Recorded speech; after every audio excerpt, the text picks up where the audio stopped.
여러분 안녕하십니까? 뉴스투데이 제주입니다. 혹시 렌터카를 빌릴 때 업체가 다른데도 가격이 똑같다고 느끼신 적이 없으신가요? 제주도 렌터카 업체들이 서로 짜고 대여 요금을 올렸다가 공정거래위원회에 적발됐습니다. 렌터카 조합과 대기업 자회사들이 이를 주도했습니다. 박주영 기자입니다. 제주 지역 렌터카 업체는 영업소를 포함해 73곳, 렌터카는 2만 1,000대에 이릅니다. 그만큼 가격 경쟁도 치열합니다. 같은 차종이면 가격이 더 싼 쪽을 더 선호하고 거청하게 되는 것 같아요. 하지만 공정위 조사 결과 지난 2008년부터 2년 동안 제주도 렌터카 사업조합이 심의위원회를 구성하고 렌터카 요금을 결정했던 것으로 확인됐습니다.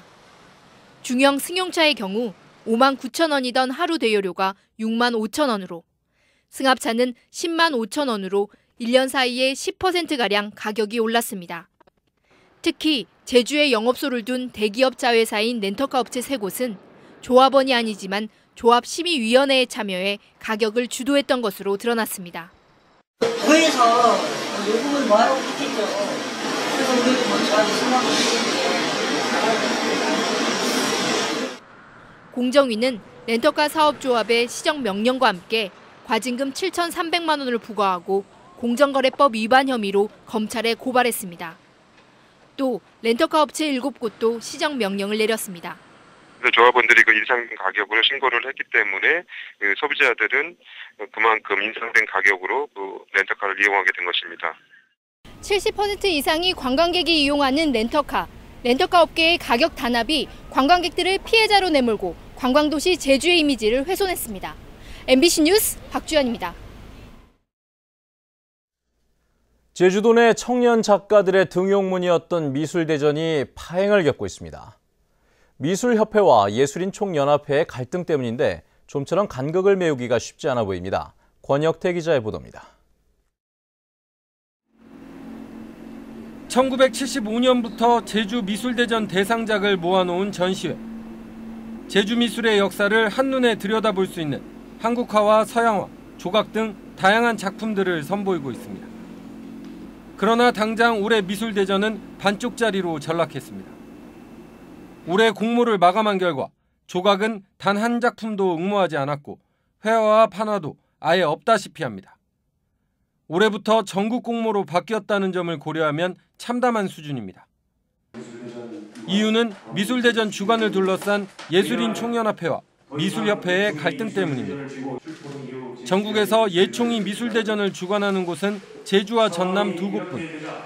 제주미협이 미술대전 주관권을 넘겨달라고 했지만 예총이 거부하면서 도내 작가와 대학생들까지 이번 미술대전에 응모하지 않았습니다.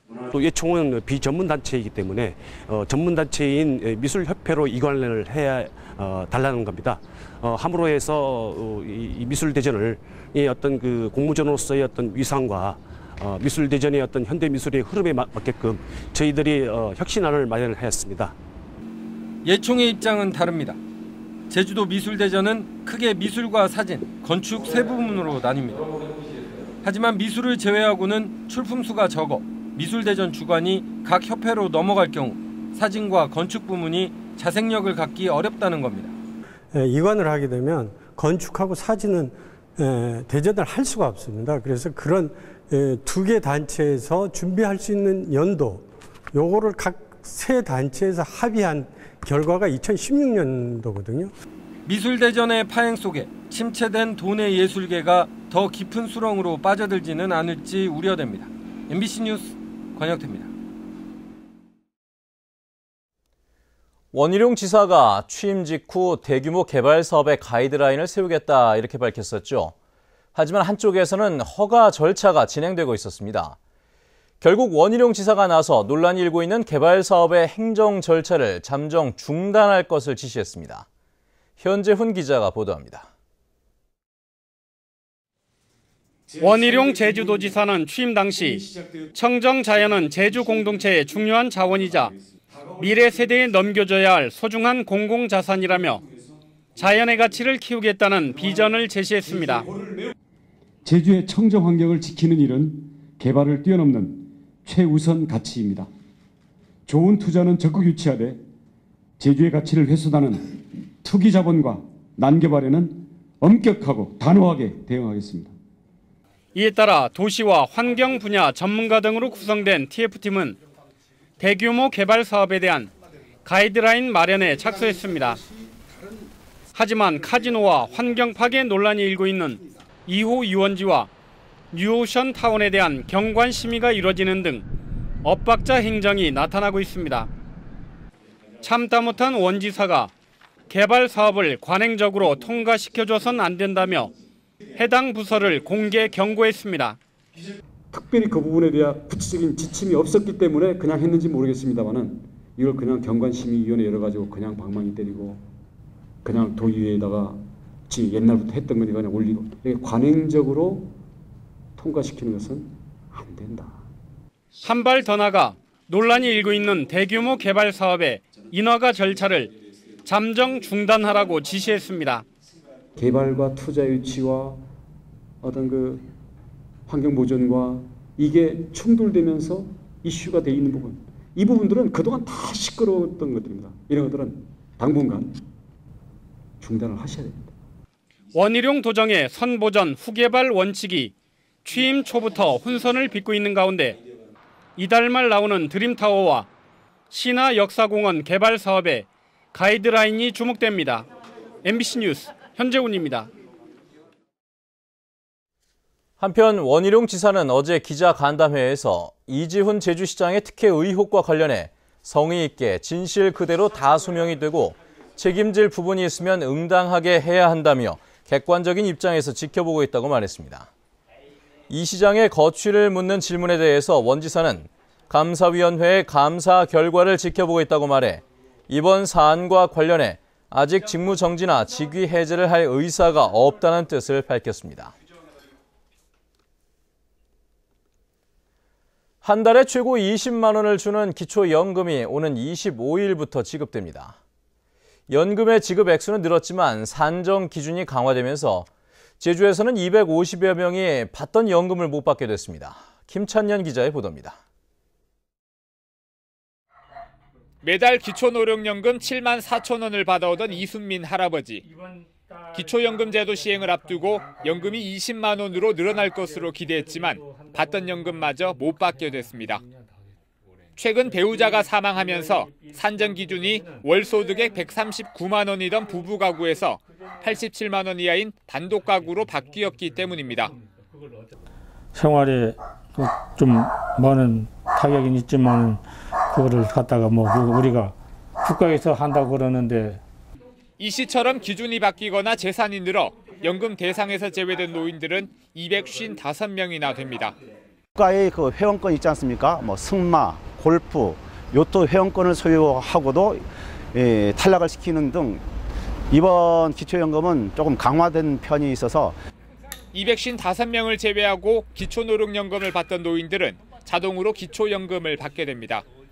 오는 25일 하위소득 96%에게는 20만 원이, 나머지 4%는 소득 수준에 따라 2만 원에서 18만 원이 차등 지급됩니다. 그야 오죽 정부에 고마운 일이라기요. 그건 고마운 일이고 지금 모른다는 거라 지금 금액을. 그래서 불안한 거지. 한편 새로 신청한 1,900여 명에 대해서는 금융조회 등을 거쳐 8월부터 연금이 지급됩니다. 충분한 논의와 검토 없이 시행되는 기초연금제도. 또 다른 복지 소외자를 양산하는 건 아닌지 우려의 목소리가 나오고 있습니다. MBC 뉴스 김찬년입니다.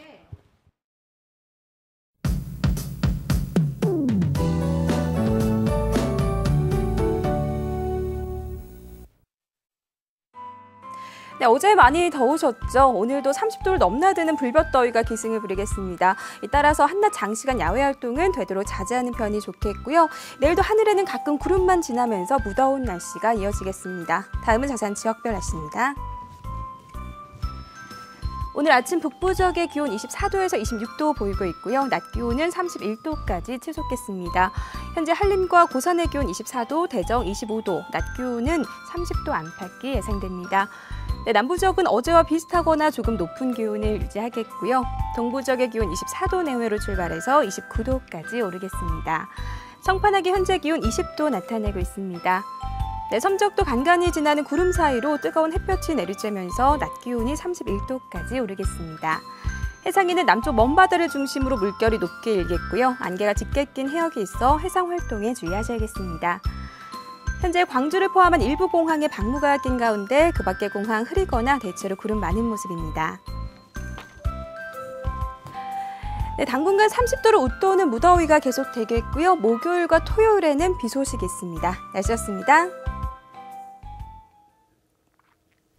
지난 20일에 발생한 애월읍 주택 화재로 숨긴 50대 집주인의 직접적인 사인은 화재사로 당시 살아있는 상태에서 불길에 목숨을 잃은 것으로 밝혀졌습니다.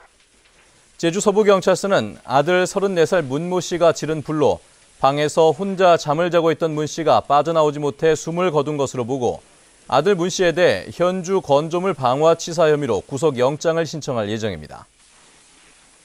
경찰은 지난 20일 새벽 제주시 애월읍 나붐리 모 주택에서 불이 나 55살 문모 씨가 숨진 사건과 관련해 유력 용의자로 아들 문 씨를 긴급 체포했습니다. 제주국제컨벤션센터와 앵커호텔을 잇는 지하도가 건설될 예정입니다. 제주자치도는 부영주택이 오는 12월 지하도 공사를 착공한다고 제주국제컨벤션센터와 협약서를 작성한 뒤 공사 금액 30억 원을 이행보증보험증권으로 예치했다고 밝혔습니다. 이에 따라 사전 계약사항을 이행하겠다는 내용의 보완 대책이 접수돼 조만간 사용 승인 허가를 내줄 계획입니다. 부영주택은 지난 2011년 앵커호텔을 매입할 당시 앵커호텔과 제주국제컨벤션센터를 잇는 상가가 포함된 지하도 건설 내용이 담긴 계약을 체결했지만 지하도 없이 지난달 제주도에 준공 요청을 했었습니다. 다음은 문화예술계 소식과 생활 정보를 이미정 아나운서가 전해드립니다. 제주여성가족연구원은 오늘 오후 1시 30분 제주대학교 국제교류회관에서 성평등 평화도시 제주사회 실현 가능한가라는 주제로 개원기념 포럼을 개최합니다. 서양화가 임성호 개인전이 태양의 길을 주제로 오늘부터 오는 28일까지 제주시 연갤러리에서 마련됩니다. 말과 제주 풍경을 담은 30여 점의 수채화가 선보입니다. 제주학생문화원은 여름방학을 맞아 다음 달 15일까지 평일 오후 2시에 좋은 영화 감상회를 마련합니다. 오늘은 괜찮아 3반이 상영됩니다. 한중현대미술전이 내일부터 오는 10월 9일까지 서귀포시 기당미술관에서 열립니다. 한국과 중국의 작가 18명의 작품 38점이 전시됩니다. 제주영상위원회는 제주 로케이션 활성화를 위한 중단편 시나리오를 오는 9월 19일까지 공모합니다. 당선작에는 최고 200만 원의 상금이 주어집니다. 제주시 신산마을길에 있는 아람 어린이집은 보육교사 1명을 채용합니다. 급여는 월급 135만 원 이상으로 자세한 사항은 743국에 3080번으로 문의하시면 됩니다. 생활문화정보 이미정입니다. 일반 시내버스에 이어 제주시 공영버스 요금도 다음 달부터 인상됩니다. 제주시는 현재 950원인 공영버스 성인 요금을 다음 달 1일부터 1,200원으로 250원 인상한다고 밝혔습니다. 청소년은 800원에서 900원으로 100원 인상하고 어린이는 400원으로 동결됩니다. 또 애월읍과 조천읍, 추자면, 우도면의 마을버스 요금도 성인 기준 800원에서 1,000원으로 200원 오릅니다. 제주도는 당초 예산보다 3,300억 원 증가한 3조 9,100억 원 규모의 1회 추경 예산안을 편성하고 제주도 의회에 제출했습니다. 주요 사업은 재해지구 정비 사업에 144억 원을 비롯해 소방장비 확충 17억 원, 채소류 수급 안정 지원에 42억 원, 서귀포 의료원 의료장비 보강에 31억 원 등 안전과 복지 분야에 치중됐습니다. 제주도 고위 교육공무원에 대한 청렴도가 향상된 것으로 조사됐습니다. 제주도 교육청이 한국능률협회에 맡겨 도교육청과 교육지원청, 직속기관장과 공립초등학교장 128명에 대한 청렴도 평가를 실시한 결과 10점 만점에 9.91점으로 지난해보다 0.12점 높아졌습니다. 이번 평가는 기관장이 소속된 기관의 교직원 2,215명이 공정한 직무 수행과 부당이득 수수 여부 등 19개 항목에 대해 온라인 설문조사 형태로 이루어졌습니다.